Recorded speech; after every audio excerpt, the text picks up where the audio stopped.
Alms for Oblivion. This story was published by Kitab International. Kitab connects South Asian writers with global audiences.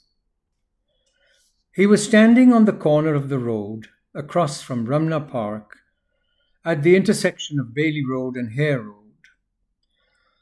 These roads still bore the names of British officers from the days of the Raj, and one would not be surprised if they retain these names to this day. He had been out for an evening walk and was about to head back home and had paused for a moment to light a cigarette. Much time has elapsed since that evening, early in the year 1969, the year Hassan would leave the land where he was born. Yet he was to remember every detail of what happened next. Without warning, a jeep made a sharp turn onto Bailey Road. It came perilously close to hitting him, and he reacted by crying out in protest, "Sala, kaise gaadi chalate ho?" The jeep stopped, and 3 young men stepped out. It was not just that he had questioned their driving. He had spoken in Urdu, and he had used the insulting expression Sala, which literally means brother-in-law, but is perhaps the most offensive insult in many languages of the subcontinent. They walked towards him, and speaking in Bangla, one of them said, "Who are you calling Sala? You have the guts to speak like this to a Bengali?" The menacing tone took Hassan aback. He realized that he had made a mistake. He was not a fighting man, and knew he would be no match for the 3 who seemed determined to make him pay for his foolhardiness. But within minutes, he was not simply facing 3 angry men. It had to this point been a quiet and peaceful evening, but within a short period of time, what seemed like an entire angry mob had gathered, and the anger was clearly directed towards him. Flight was out of the question, so he tried to reason with them. He told them he had just been standing there and they should have been more careful, as they came very close to hitting him. But the mob were thirsting for blood and would not be satisfied with anything less. Just as he was about to give up hope and resort to begging for forgiveness and appealing for mercy, someone who was passing by on a Vespa scooter stopped and asked what was happening. The person happened to be someone Hassan knew of as a photographer for one of the English language newspapers. He whispered to Hassan, his voice urgent, "Quick, jump on the back." Hassan did not need to be told twice. Before anyone could move, his savior was speeding away, with Hassan holding on tight behind him. He realized that he had been in grave danger and shuddered to think what might have happened if he had not been rescued so providentially. The incident made Hassan feel, not for the first time, that he was unwelcome in the land where he was born and had grown up. There had been previous incidents at the university where there were frequent protests and strikes. He, along with a few others, considered themselves to be apolitical and continued to attend classes rather than participate in strikes. They were subjected to much jeering and teasing by the picketing students, but it had been relatively good-natured. There was also an occasion when he had an altercation with an opponent on the cricket field. He was playing for a team sponsored by the company that he worked for, the Ispahanis. There were no Bengalis on the team. The person with whom he had the disagreement happened to be the son of a prominent local politician. He reminded Hassan that he had a gang among the spectators, ready to do his bidding should matters get out of hand. In these incidents, unpleasant though they may have been, there had not been that kind of malice and hatred that he had felt so strongly this time. And never before had he, in fact, feared for his life. Around February, there were signs of growing unrest in various parts of the country. There were periodic hartals, as the strikes were called, and the government retaliated by making arrests and clamping down with strictly enforced curfews. Hassan had recently moved into what was known as the colony. Most of its residents were employees of the Ispahanis, the company that he worked for. While they were not identified with people from the west wing of Pakistan, who had now become objects of hate, they were outsiders and therefore potential targets in times of trouble. Still, there was some comfort in being part of a community and having friends around you and people you could trust. One evening, when Hassan was at his friend Abu Zafar's place, playing Scrabble, he heard an announcement that a curfew was to be enforced that evening, and anyone who was seen outside would be shot at sight. Hassan didn't realize that the curfew was to start at 8 p.m. He thought he had enough time to finish his Scrabble game and get home. But not long after he left, he found himself facing the military police. The curfew was now in effect, so there was no question of his getting home. Luckily, at this point, he was very close to the house of another friend. He was allowed to climb over the wall into his friend Shah Rukh's place. Shah Rukh was surprised but quite happy to see him. He was stuck there for the next 2 days.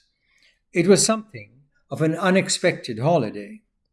Hassan enjoyed Shah Rukh's mother's home cooking. Hassan and Shah Rukh played flush for small stakes and listened to Shah Rukh's records. Shah Rukh had recently acquired a recording of A Whiter Shade of Pale, and they listened to it again and again, trying to figure out what the lyrics meant. On Sunday, the curfew was relaxed for 3 hours, and Hassan was able to get back to his place. The curfew lasted for almost a week, with periodic breaks to allow people to do their shopping. Over a period of time, one became aware of a recurrent pattern.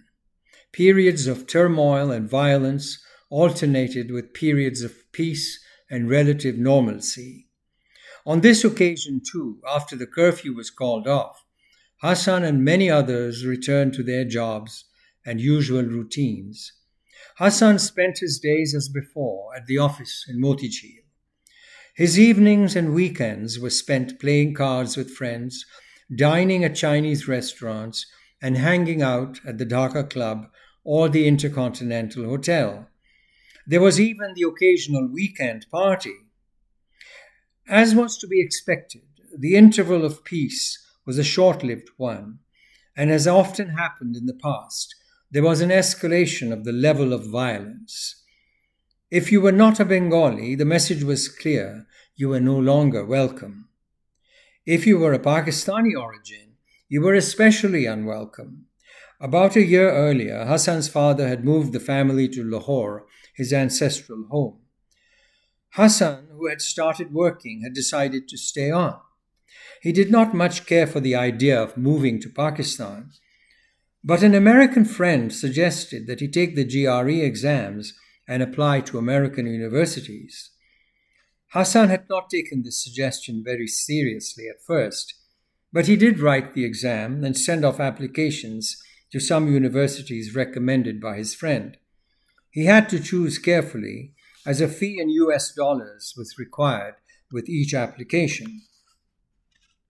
In March, a new wave of unrest convulsed the city.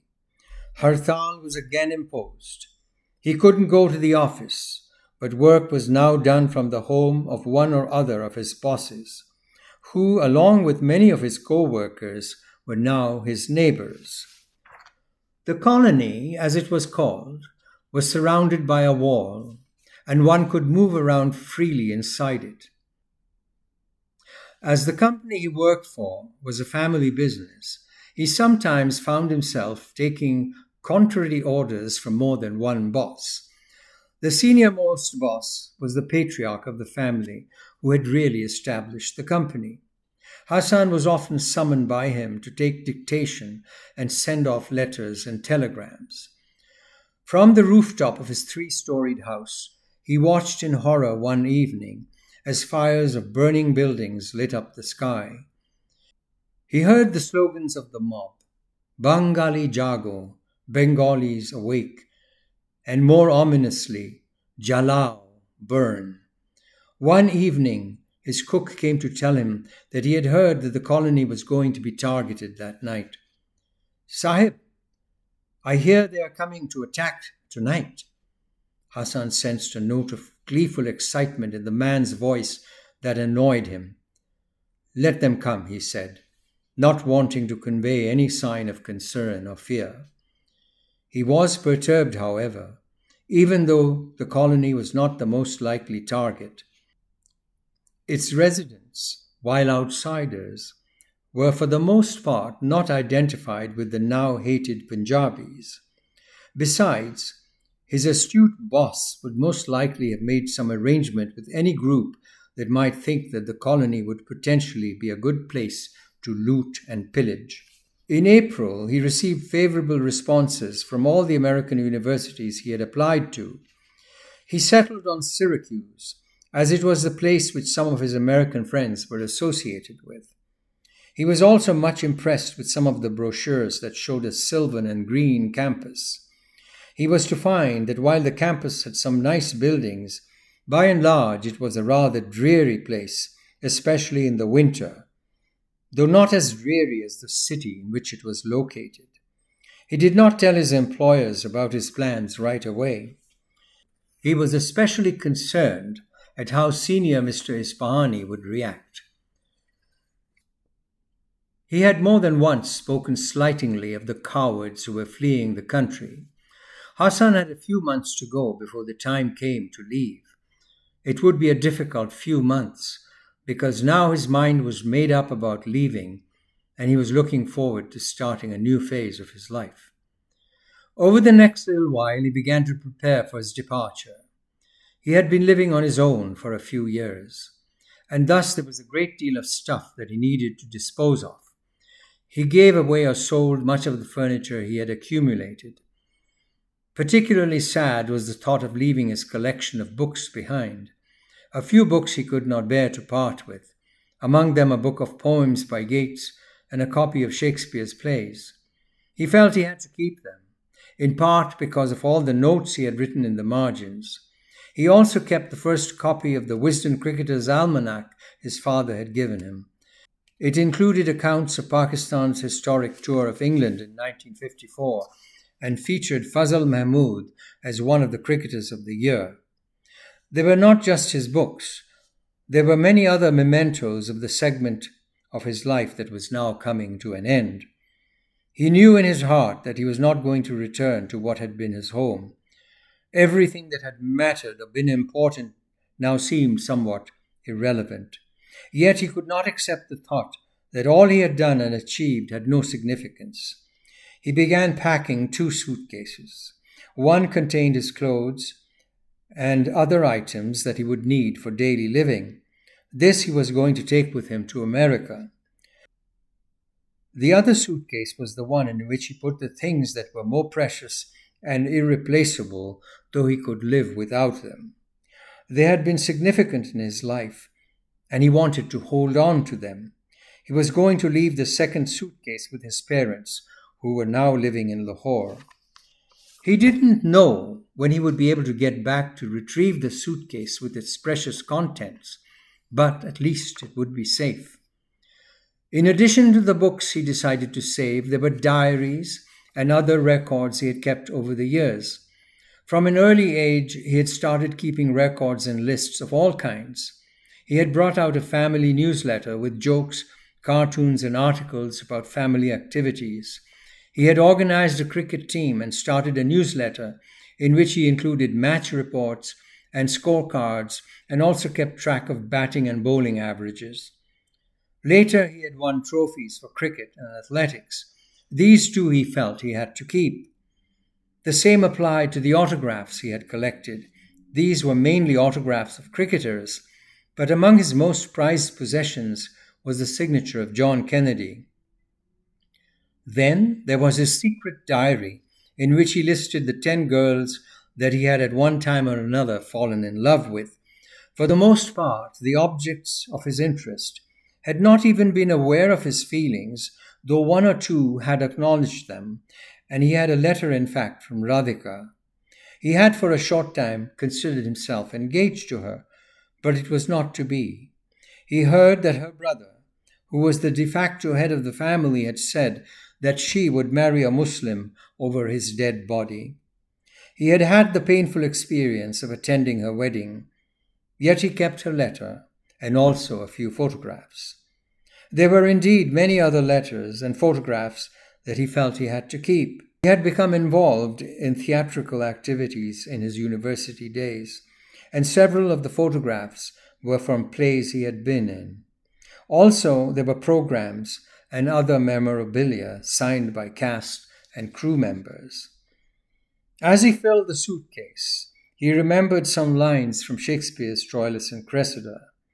In the play, Ulysses speaks of time having a wallet at his back in which he keeps alms for oblivion. In a way, that is what Hassan felt he was doing, collecting alms for oblivion.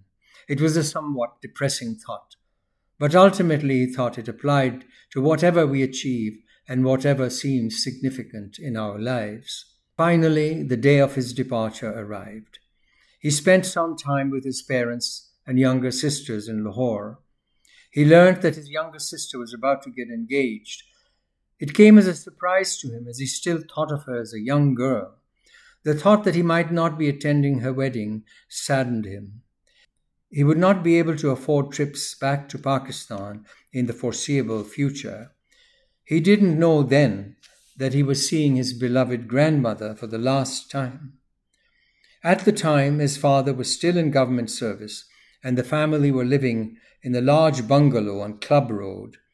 There seemed to be no problem with leaving his suitcase with all its precious contents in one of the storage rooms.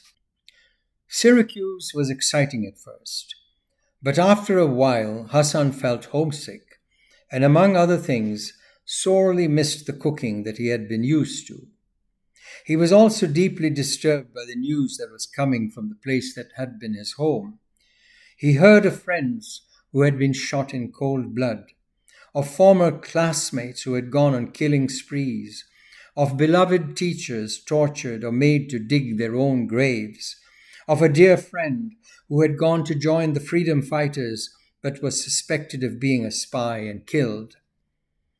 In spite of the fact that he was far away from these events, he was deeply affected by these reports. In some ways, being far away made it more difficult because of the realization that you could do nothing to change things.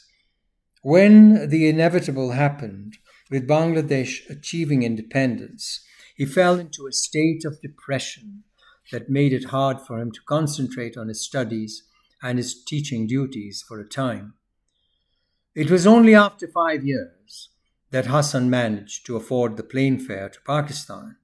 He was sad to see how much his parents had aged in that time. His father had retired, and the family had moved to a rented flat. To his dismay, Hassan learnt that his suitcase had been left behind in the move. His mother was apologetic, but no doubt an old suitcase that did not seem to contain anything of value had not been seen as a priority. Hassan was upset, but there was nothing that could be done. A few years later, his mother came to see him in Toronto, where he had moved to from Syracuse. She had first been to Mecca, a trip that Muslims are expected to make at least once in their lifetime. She had 2 sons and a daughter now in North America, and was planning to spend some time with each of them in the respective cities where they lived. She came out of the arrivals area at the airport, a frail woman, her hair now completely white. She was pushing a cart with her luggage, and he could see that she seemed to be clutching something large and heavy. When he went over to help her with her luggage, she handed him what she had been carrying. It turned out to be a book of no great significance, an anthology of literature that had once been part of the reading for a course. But he was touched at her making the effort, carrying it all the way from Lahore via Saudi Arabia. Whenever the phone rang, at odd hours of the night, it was almost always bad news in the days when long-distance calls were rare events. He was half awake when he answered the call. It was one of his sisters from Lahore. Their mother had been diagnosed with pancreatic cancer. But as is customary with doctors in Pakistan, her doctor did not want to break the news to her. It was also felt that it would be best for their father, whose health had been frail, not to know. His sisters wondered if he could make the trip to Lahore over the Christmas holidays and tell her about the diagnosis. The consensus was that as the eldest son, he would be the best person to take on this responsibility. He didn't know much about pancreatic cancer and was not even very sure about the function of the pancreas. He did have a talk with a friend in the medical profession who told him that it was likely that his mother was not going to survive beyond 6 months. This meant that this trip would probably be the last time he would be seeing her. The journey to Lahore was, as always, arduous, involving an overnight stay in Islamabad and a connecting flight the next day. His sisters came over in the evening and they moved to the family room, where their mother watched her favorite television serials every night. Their father would usually turn in early, and so it was that only his younger sisters were there when he told his mother about her cancer. At first, she didn't quite believe him. "The doctor didn't say that there was anything to be too concerned about. Are you sure?" "Yes, Mummy. The girls knew, but they weren't sure how to tell you." She was very quiet then, but she showed no emotion. He wondered what thoughts were going through her head. He stayed on a few days beyond the date he was supposed to be back teaching. He was aware that he would be docked part of his salary, but knowing that he would never see her again, he delayed his journey back. They all came to see him at the airport. Once again, he stopped overnight in Islamabad. From his hotel room, he watched the sun descending behind the Margala hills. The sky was, for a while, a blaze of color, but very quickly darkness took over. He found himself eating a quiet and lonely meal in the hotel restaurant. If phone calls from home were infrequent, this was even more the case with calls made to his family in Lahore. It had been a few months since he got back. Some letters were exchanged over those few months, but there had been no phone conversations. He doesn't quite know why one day he felt he had to call and speak to his mother. Perhaps it was because Eid was a few days away. She told him she had been doing some Eid shopping, but she said she was feeling tired and would go to bed early. She was glad to hear from him, she said. He found out the next day that she had passed away the previous night. That he should have called her on her last day in the world of the living struck him as something that had to be more than just a coincidence. Years later, he would have the same feeling when he suddenly decided to take a plane to London to see his youngest sister in hospital, the sister whose wedding he had missed. He had known she was ill, but what had prompted him to make the journey on this particular day? She was not fully conscious when he went to see her, but she was aware of his presence.